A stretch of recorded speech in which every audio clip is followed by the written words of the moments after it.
तपाईले कहिलेदेखि यसरी बोट चलाउन थाल्नु भयो बुवा? पुरानै हो। धेरै वर्ष भइसक्यो। तपाईहरुको चाहिँ सेलरी सिस्टम हुन्छ होला नि?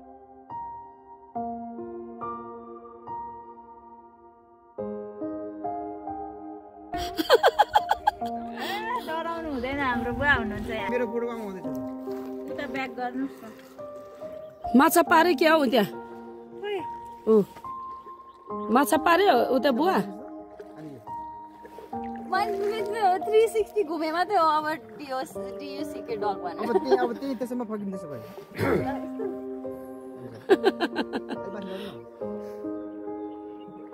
भयो मलाई त प्लिज, मलाई अब फोटो नखिच्नु। आइल्यान्डको सिन आयो नि। राम्रो लुगा बोकेछ नि दिदी, आपत पारिदिन्छ है। ए त्यतिकै मान्छे नै राम्रो। अहिले चाहिँ पुरा खस्यो अरे। अब चाहिँ हामी स्विजरल्यान्ड जाँदैछौँ। हेर्नु ला, अब त्यसले हलाउँछ होला नि हामीलाई। यतैबाट आयो? लोन त रेवका दिदी मेरो फोटो खिचिदिन्छ, त्यो आएको भए छिटो न। अर्को चाहिँ ड्राइभर चाहिँ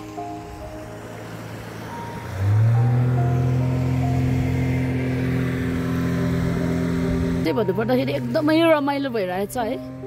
अब म त खासमा नचढ्ने भनेको यहाँ हाम्रो बहिनीले यहाँ जबरजस्ती गरेर हो पुरा।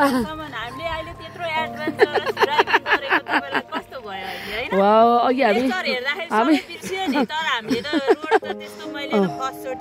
हामीले चाहिँ भन्नुपर्दाखेरि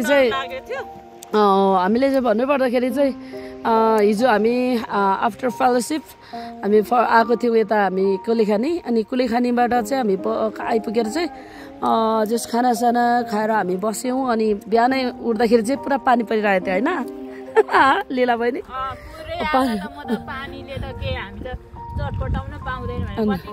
नजाने भनेर योजनाहरू गरिरहेको थियौँ। तर एकदम मौसम खुल्नलाई फ्रेस हुनको निम्ति नै रहेछ। त्योभन्दा अगाडि अनि फेरि अनि हामीलाई त्यो के झरना अरे मोहिनी झरना जानुको लागि पानी नजाने होला भनेर सोचिरहेको थियौँ।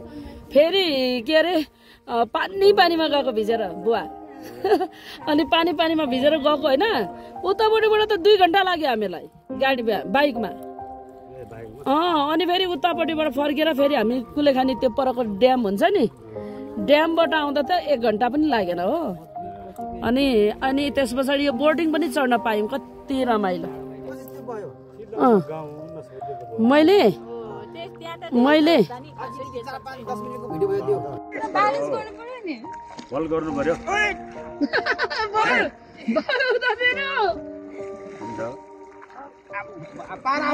पाइलटले पारा ल्यायो है।